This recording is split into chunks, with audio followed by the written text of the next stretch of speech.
국내 코로나19 신규 확진자 수가 40명 아래로 떨어지면서 3월 이후 가장 적은 수를 나타냈습니다.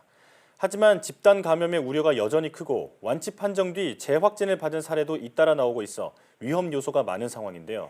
자세한 내용 코로나19 브리핑에서 알아보겠습니다. 고려대학교 약학대학 김정기 교수 나와 계십니다. 안녕하십니까? 네, 안녕하세요.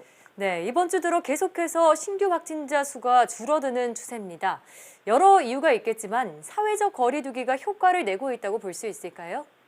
아무래도 사회적 거리두기가 긍정적으로 영향을 미쳤을 가능성이 높습니다. 근데 비단 사회적 거리두기뿐만 아니라 물론 사회적 거리두기도 이제 국민들의 자발적인 협조나 희생들이 따랐던 거거든요. 네. 그래서 이런 부분들이라든가 아니면 보건당국의 노력 그리고 관련 그 의료진의 헌신적인 노력 무엇보다도 제가 보기에는 이 조기에 그 진단 시스템을 확보하면서 대규모 적용을 했던 게 좀 유효하지 않았을까 이렇게 생각을 하고 있습니다. 네.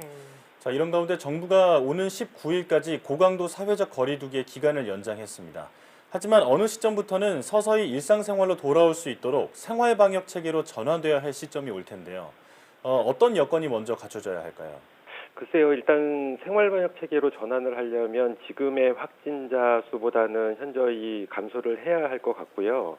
그러니까 한동안 뭐 100명 수준을 유지하던 게 50명대로 감소했고 이제 말씀하신 것처럼 이제는 30명대로 떨어졌는데 아무래도 지금 수준으로 어떤 대면 계약을 포함해서 일상생활로 복귀하기에는 다소 어려워 보이거든요. 그래서 산술적으로 몇 명 수치까지 떨어져야 되느냐라고 물으시면 이제 대답하기는 다소 어려운 부분은 있습니다만 어쨌든 과거 31번 확진자가 나오기 이전 수준이나 유사한 수준까지는 감소를 해야지만 향후에 발생할 수 있는 돌발 변수에 대응을 할 수 있지 않을까 이렇게 생각하고 있습니다. 네. 그러니까 지금보다 완화된 생활 방역 체계로의 전환은 아직은 시기상조다 이런 말씀이시고요. 자, 지금 또 문제가 되는 것이 완치 판정을 받고 퇴원한 사람들의 재확진 사례입니다.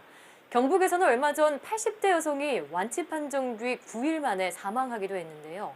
물론 치매나 고혈압 등의 기저질환이 있었다고는 하는데 코로나19의 영향을 무시할 수는 없을 것 같습니다. 어떻게 보시나요? 글쎄요, 이분 같은 경우에 재확진에 의한 어떤 사망 요인이 작용했는지 아니면 과거에 코로나19 증상이 있었던 것들이 기존에 가지고 계시던 기저질환, 그러니까 치매나 심부전 고혈압 등을 가지고 계신 걸로 알려져 있거든요. 네. 그래서 이런 것들을 더 악화시켜서 그랬던 건지, 이 부분에 대해서는 어떤 보건당국의 어떤 특히 그 주치의 어떤 소견이 의학적 소견이 나와야지만 정확하게 알 수 있을 것 같습니다. 근데 다만 어쨌든 코로나19에 감염됐던 부분이 면역력을 낮추고 그리고 기존에 가지고 계셨던 기저질환을 더 악화시켰을 가능성은 굉장히 높다 이렇게 판단을 하고 있습니다. 예. 자, 그런가 하면 첫 번째 신천지 환자로 밝혀졌던 31번 확진자가 입원한 지 50일이 지났는데 아직도 치료 중입니다. 대부분의 코로나19 환자가 열흘에서 2주면 퇴원을 하고 있는 상황인데요. 이렇게 오랫동안 31번 환자가 퇴원하지 못하고 있는 이유 뭐라고 볼 수 있을까요? 금방 앵커께서 말씀하신 것처럼 코로나19의 경우에 경증이면 보통 2주 정도면 퇴원을 하고요. 길어도 한 3주 안에 퇴원을 하거든요. 예. 근데 반면에 중증인 경우에는 3주에서 4주 또는 그 이상까지 입원을 하는 경우가 있습니다. 그래서 실제로 대구 환자 절반 이상이 중증인 경우에는 한 달 이상 입원을 하고 있고요. 그리고 50일까지 입원한 사례들도 몇 건이 더 있다라고 알려져 있습니다. 그래서 이러한 부분은 일단 코로나19가 어떤 특이적인 치료제가 없다 보니까 체내에서 바이러스를 완전히 없애려면 면역력에 의존을 해야 되는데 감염이 이루어지면서 면역력이 크게 낮아져 있는 상태고요. 그게 아직 회복이 안 되다 보니까 체내의 바이러스를 완벽하게 없애지 못해가지고 아직까지 계속 증상이 남아있고 그래서 입원을 계속 하시는 걸로 이렇게 보여집니다. 네, 그만큼 중증 환자 같은 경우에는 치료가 좀 어려움을 겪고 있다 이런 얘기로 들리는데 현재 80대 이상의 코로나19 치명률은 높은 수준이지만 그래도 전체 치명률은 1.93% 정도를 유지하고 있습니다. 이탈리아나 스페인, 프랑스 등에 비해서는 낮은 수준인데요. 어떤 이유 때문이라고 볼 수 있을까요? 글쎄 우리나라의 경우에 앞서 말씀드린 것처럼 초기에 진단 시스템을 확보를 하게 되면서 대규모 적용을 했습니다. 그래서 진단을 통해서 조기에 감염자를 발견했고요. 그리고 예후가 안 좋아지기 전에 경증 단계에서 치료가 들어갔기 때문에 여기서 치료는 어떤 특이적인 항바이러스제를 언급하는 건 아니고 일단 이런 환자들에 대해서 대증 치료나 이제 보존 치료를 하게 되는데 이런 것들이 작용을 하게 되면서 스스로 그 바이러스를 이겨낸 케이스들이 많습니다. 그러다 보니까 이런 것들이 우리나라에서는 치명률을 크게 낮춘 그런 결과를 낳지 않았을까 이렇게 생각을 하고 있습니다. 예. 근데 반면에 이탈리아나 뭐 프랑스, 뭐 미국도 그렇고 스페인도 그렇고, 그러니까 조기에 그러니까 감염자를 발견하지 못하면서 급속히 확산이 이루어졌고요.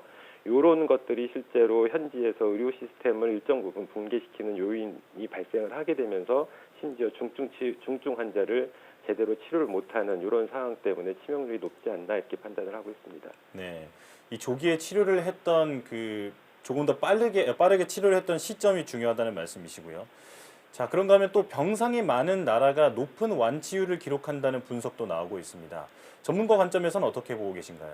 예, 방금 말씀드린 것처럼 이 코로나19가 특이적인 치료제가 없다 보니까 이제 환자에 대해서 대증 치료 또는 보존 치료를 하게 됐거든요. 이런 게 뭐냐면 증상을 완화시켜주는 치료법입니다. 그래서 이렇게 증상을 낮춰주게 되면 우리 면역 시스템이 낮춰져 있다가 제대로 밸런스를 맞추게 되면서 이제 면역력에 의해서 치료를 하는 이런 효과가 있거든요. 예. 근데 이런 것들이 실제로 이제 코로나19는 또 특이하게 경증에서 중증으로 예후가 급속히 안 좋아지는 이런 사례들이 종종 있습니다. 그래서 초기에 이런 보존 치료들이 굉장히 중요한데 이런 것들이 병상이 없게 되면 적절하게 예후가 변할 때 또는 중증일 때에 대처를 할 수가 없게 됩니다. 그래서 이러한 것들이 작용을 하기 때문에 무엇보다 병상이 많은 게 많은 도움이 될 수 있다 이렇게 생각을 하고 있습니다. 예. 네.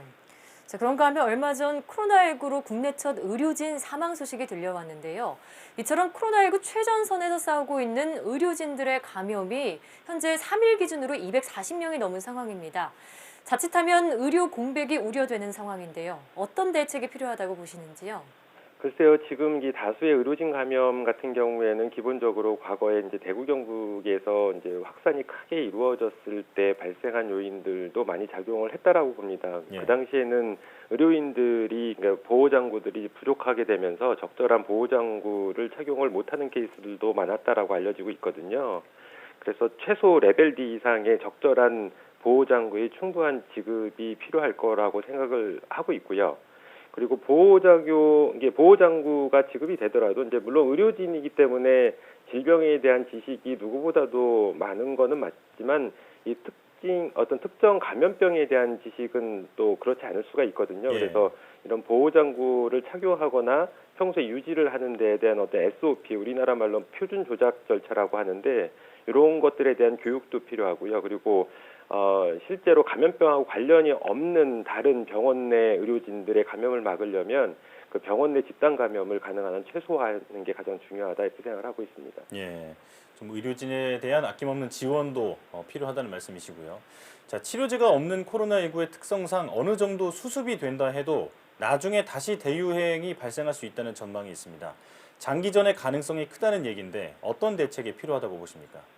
우리나라의 경우에는 이제 지금보다 안정화돼서 일상으로 만약 돌아간다라고 가정을 하게 되면 이후에 앞으로 또 다른 대규모 유행, 이른바 우리가 세컨 웨이브라고 얘기를 하는데 이런 것들이 발생하지 않도록 노력을 해야 됩니다. 그래서 뭐 예를 들면 앞으로 지금보다도 이제 더 감염자가 줄어드는 상황에서는 이제 보건 인력을 재정비를 하고 앞으로 국내에서 자체 발생하는 거에 대한 어떤 시나리오를 마련을 하고요. 예. 각 시나리오에 대한 대응 방법을 미리 사전에 마련을 해야지만 이제 적절하게 대처가 가능하다. 특히 뭐 앞으로 대면 개학이 시행됐을 경우에 학교 내 감염이라든가 이런 것들을 고려해서 각각의 시나리오를 만들 필요가 있고요. 그리고 대규모 집단 발병을 일으킬 수 있는 위험 요소들을 사전에 계속 주기적으로 점검을 하고 더군다나 이제 지속적으로 어떤 이런 감염병 발생에 대한 모니터링과 진단 시스템을 계속 지속적으로 가동을 해야지만 앞으로 이런 왜냐하면 장기전 같은 경우에는 해외 상황이 안 좋다 보니까 한동안 갈 거라고 판단이 되거든요. 네. 그래서 더불어서 해외 유입에 대한 어떤 전파를 철저히 차단하는 이런 것들이 필요하지 않을까 생각을 하고 있습니다. 예. 네, 현재 신규 확진자 수 감소 추세에 안도하지 말고 더더욱 철저한 방역 태세를 갖춰야겠습니다. 지금까지 고려대학교 김정기 교수와 함께 이야기 나눠봤습니다. 교수님 오늘 말씀 고맙습니다. 감사합니다.